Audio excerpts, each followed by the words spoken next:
Hey, it's Alec, the poker player from Conscious Poker, and today we're going to talk about some ways that we as a community can improve tournament poker. I've been playing quite a few tournaments lately, and I've noticed some things that I think we can do to make the experience better for everyone, which is ultimately what we're looking for. We want a better time, we want to grow the game. So first, I posted this question to you guys on social media, and I want to address some of the things you guys said. You guys gave me some great suggestions, so thank you so much for that.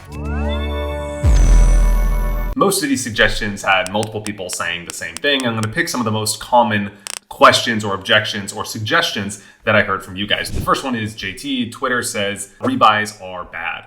And I could definitely understand this is quite controversial. I think ultimately at a major tournament series, there should be a mixture of both types of events. And I think the WSOP does a good job of this. Events like the main event are, of course, a freeze out, as they should be. It should preserve that classic nature of poker, but we've moved towards a situation where more and more tournaments are allowing for rebuys. And I think there's a number of reasons. Of course, one is there's bigger guaranteed prize pools, bigger guarantees draw more people, so it's like a self-fulfilling sort of effect. And the other one is that when people fly all the way to a venue, they don't really want to play one tournament and bust and then not have another shot. I know for me personally, when I debate going to somewhere like a European poker tour, for example, knowing that I don't only have one 5K bullet for the main is nice because you incur all the expenses, you incur the travel time, the opportunity cost. You go to this event knowing that you could rebuy at least once. EPT is always just one rebuy, but some events are once per flight, once per day. There's a lot of middle ground ways they find to do this, but knowing that there is the opportunity to rebuy makes it a lot more lucrative to go. Now, I might be biased. I am a professional poker player. I'm thinking about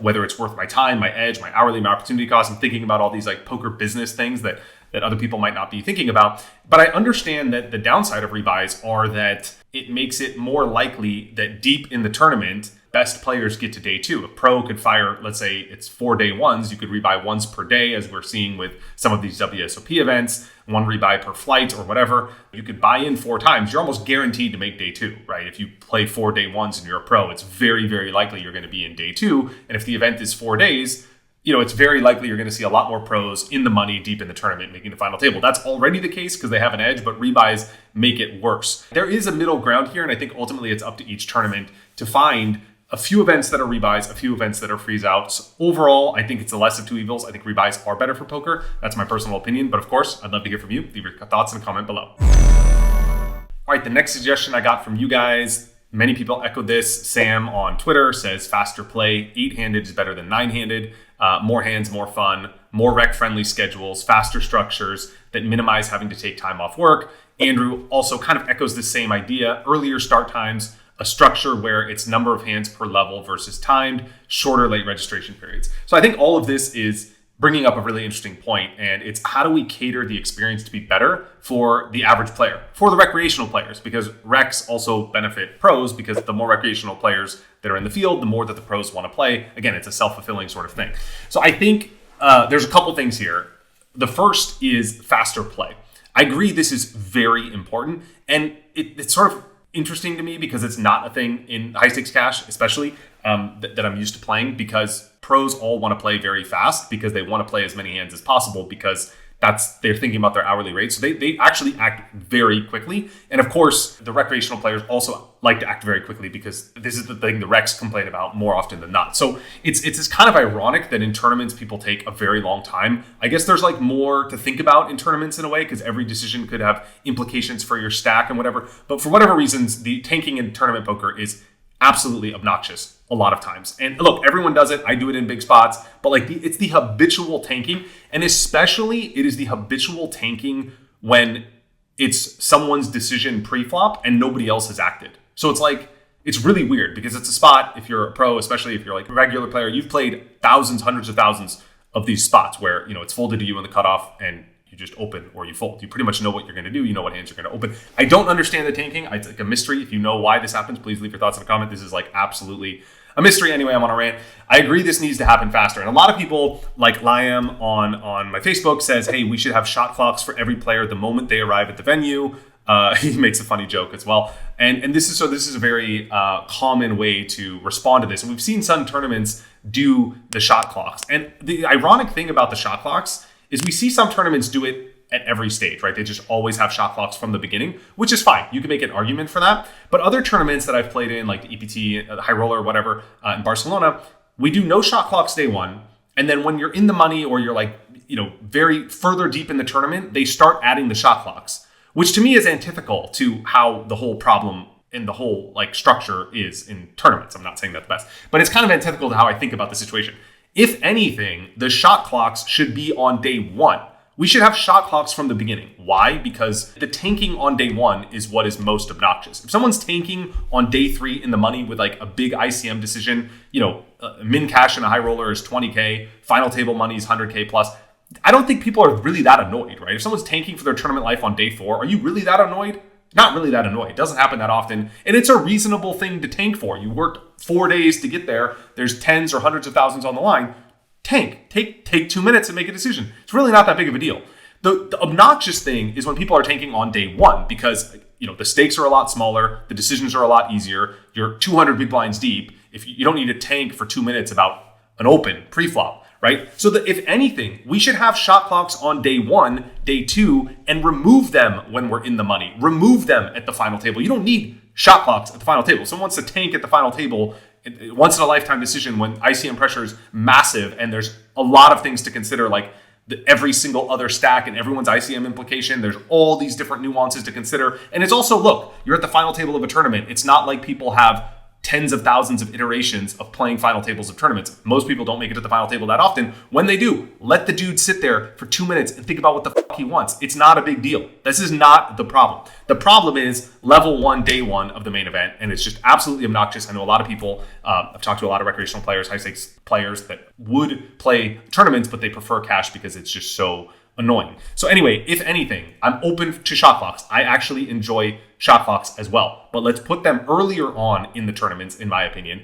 and let's gradually remove them as the stakes get higher. One way to think about tournament poker is as the blinds increase, the effective stakes go up. So let's say you start a tournament and you're playing effectively 1-2 no limit, then the blinds go up. You're playing 1-3, then 2-4, 2-5, 3-6, 4-8, 5-10. By the time you get to the final table, you're playing 500 1K or whatever it is, right? You're playing 1,000 times bigger than when you started the tournament. You should take longer to make those decisions. One final thought about shot clocks is when the shot clocks are implemented, people get the same amount of time for every single decision. Now, if you obviously played poker, you understand that not all decisions are created equal. Just like in chess, your first move is not the same as an endgame strategy. And it's very much like that in poker. I'm all for giving someone 15 seconds or even 10 seconds, could even have less time, when everyone folds to them. If everyone folds to you and you're on the button, you don't need necessarily 15 seconds to know whether you're going to open or fold. Now, some people wait till it's their turn to look at their cards. But look, if everyone had 10 seconds, people would look at their cards immediately. It would speed up the game. And then they would know whether they're going to raise or not. And they just put in 2 blinds or 2.5 big blinds, or they go all in if they have 7 big blinds. That's all they need. And if they have 7 big blinds, they want to use a time extension to decide whether to shove or not, they'll do that. So even 10 seconds pre-flop is fine. But in most events I've played, the shot clock is the same throughout every single decision on the game tree. But that is not the way poker works. So for example, if I open and there's a call and someone 3-bets and I have 30 bigs, well, now I'm in a spot where my tournament life is at stake if I 4-bet jam.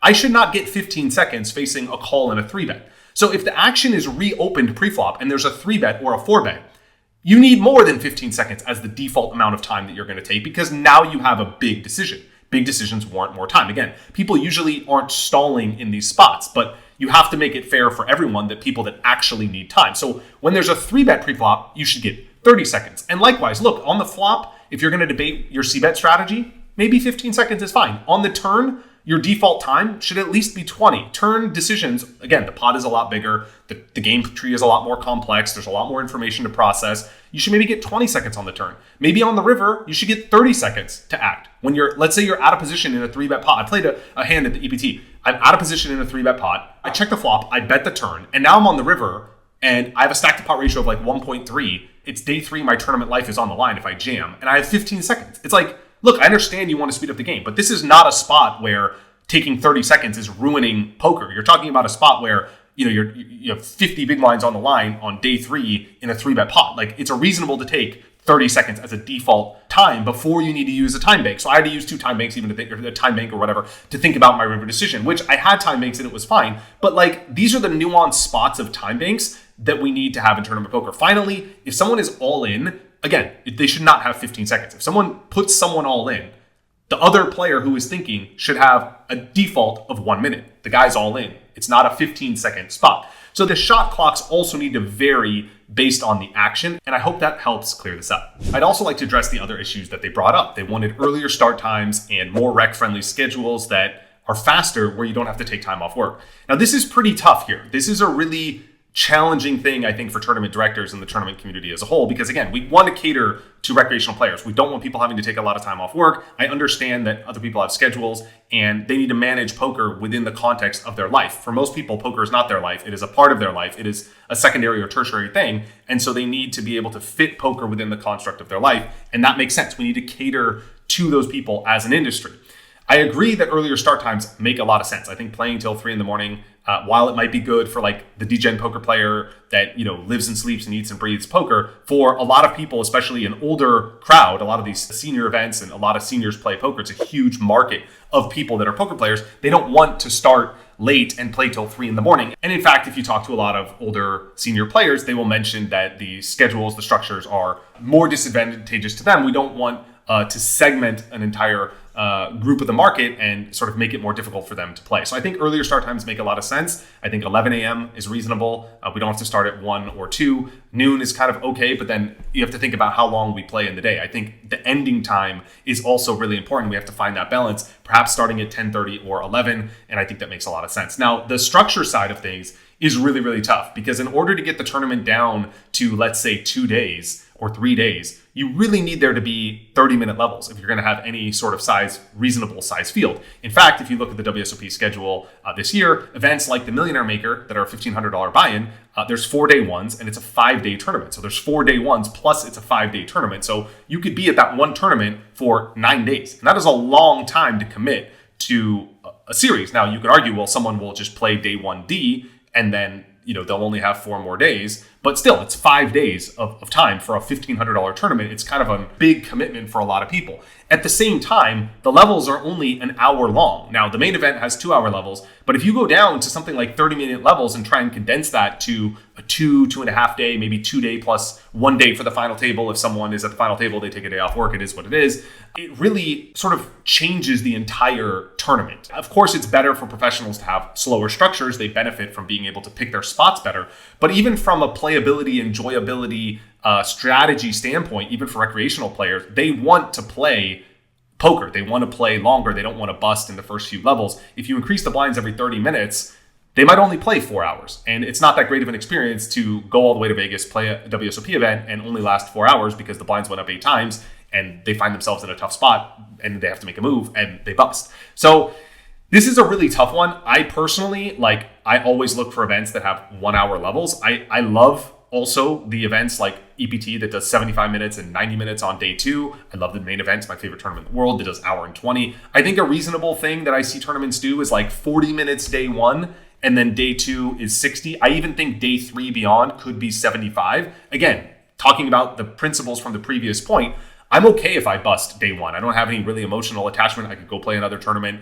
You kind of see if you're going to run good or make a deep run or build up a stack or whatever. And if there's rebuys, you could also gamble a little bit earlier on, knowing that there's only 40-minute levels and you're not really committed to that tournament. At the same time, if I do make day 2 of a 3-day tournament, or certainly I make day 3 of a 4-day tournament, I don't want 30-minute levels. I don't want to be forced to make a big decision or have the average stack be 20 big blinds when I'm playing for hundreds of thousands or millions of dollars. I want 60-minute levels and have 40, 50 big blind stacks and be able to wait for a spot, make my move, actually get to play some poker when so much is on the line. So if anything, I think a progressive structure where it's fast early on. I saw this in Australia when I was there. This was 15 years ago. They did a very turbo-like structure. And then when they got to the money, they completely rolled back the blinds and slowed it down. And it was almost like it was a new tournament. And I think that is a really cool format that kind of finds that middle ground to give the best of both. All right, this one is not something I've personally experienced, but someone shared this with me, and Steve O'Dwyer posted this on social media pretty much exactly when I posted this. So I thought I would bring it up here because it does seem like it is a big problem and something that needs to be addressed. And he says, Enough is enough. Tournament organizers and directors need to start being extremely strict about not seating players once late registration is closed.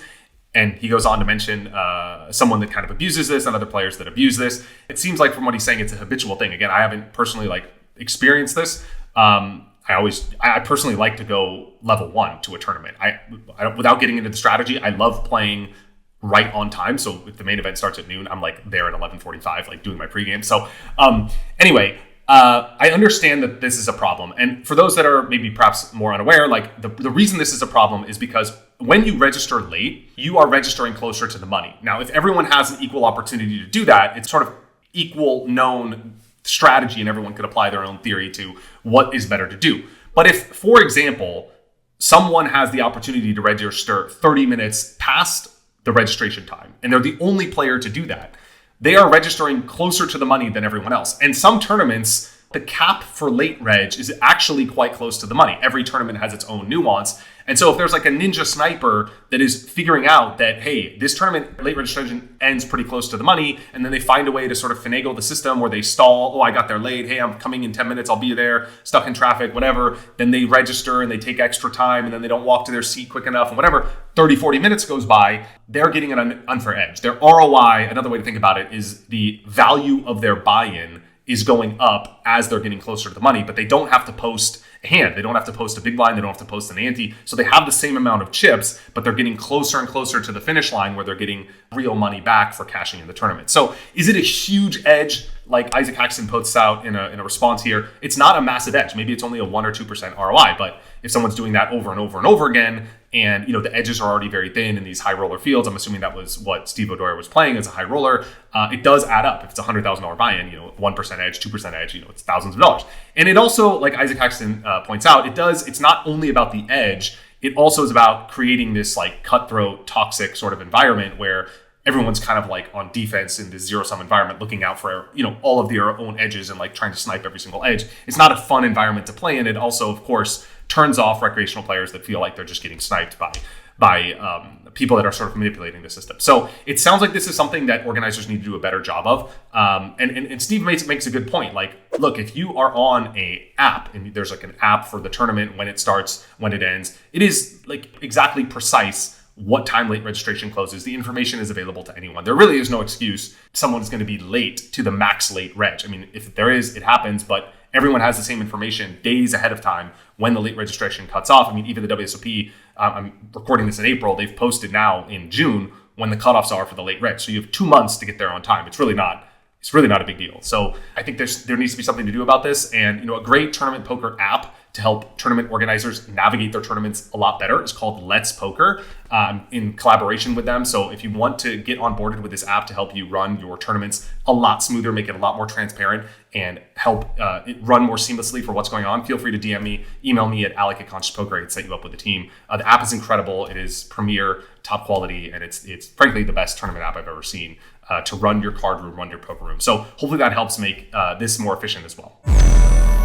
All right, finally, I'd like to share some of the adjustments I think would be fun. These are a little bit more crazy and out there, but I think this would actually make tournament poker a lot better. Again, it might not be for every tournament. I'm all for the purist of keeping the main event. I think that should never change. It should just always be the main event, and it should just be pure classic freeze out tournament poker. But for a lot of other tournaments, things like the mystery bounty have really made poker a lot more fun. It's drawn a lot of people to the game, which I think is good. And I also think it's very good to find new creative ways that we sort of tweak things in tournaments to keep it fresh so that people don't memorize all of the perfect strategy. So a couple things here I think would be really cool would be maybe something like 1% of the prize pool for a jackpot or a bounty or something like that, a small percentage of the prize pool that goes to some sort of distribution or giveaway. Not necessarily a mystery bounty, but maybe, high hand or something like that. I think people would really like that. I know that's really popular in card rooms. So maybe adding that to a tournament would make it a lot more fun. I'm less confident about that one. I just kind of threw it out there. But one thing I actually think would be really, really cool for tournaments, and I've never heard this proposed, and I guess I'm used to it because playing big cash games, this happens quite often, but why not have a run it twice button? Now, this would actually be really, really cool because there's also a strategy to it, right? Maybe you have one per tournament and that's it. And it's binary, you just have one. Maybe it's like shot clocks where you get a new one once a day. right? Where you don't get a lot of these. You don't want to have like 8 of these. It's going to make the tournament take a lot longer as well. So you have to keep this in mind. But maybe you get a new one every day, or maybe you get one more at the final table, for example, or maybe you don't even get it until the final table or until you're in the money. You don't have to have it on day one. You don't need a run it twice button. But having one of these or implementing these somehow in tournaments where it's optional, I think would be very cool. And I think there's different ways you can do it. You can make it binding if either of the 2 players throw it in the pot. You can make it so that the out of position player has to decide first if they want to use it, so that it's kind of like a disadvantage to be out of position. You can make it so, there's different ways you can do it. But if either player throws it all in, then they have to run it twice. And I think this is really cool because let's say you are the big stack and you're all in and you're out of position. And it's up to you to decide first if you want to use the run it twice button. You're going to say no because you know that the all-in player who you cover has to say yes because it's his tournament life on the line or her tournament life on the line. So you could kind of like, there's a little bit of a strategy to like whether you should use the button or not. But I also think it would be really cool, right? Like, let's say you're, the classic situation, you're day 5 in the main, day 6 in the main, you're all in with jacks and someone has ace king. I busted the main this way. I got 11th. I busted with jacks to ace king. And, I would have used my run it twice button because it's like you're flipping for who knows how much EV or how much money or how much opportunity or, this sort of classic once in a lifetime opportunity, and having a run it twice button would be very cool in those moments. So I'd love to hear your thoughts on this as well. And any thoughts in general on this or how we can make tournament poker better, leave them in a comment and happy to address them or share my thoughts or bring them up to tournament directors, people I know in the community to potentially implement some of these strategies. Just make tournament poker a lot more fun and a better place for us all to play. Subscribe to this channel if you like this, more awesome content. Check out consciouspoker.com to take your game to the next level. I'm Alec Torelli. Thanks for your attention.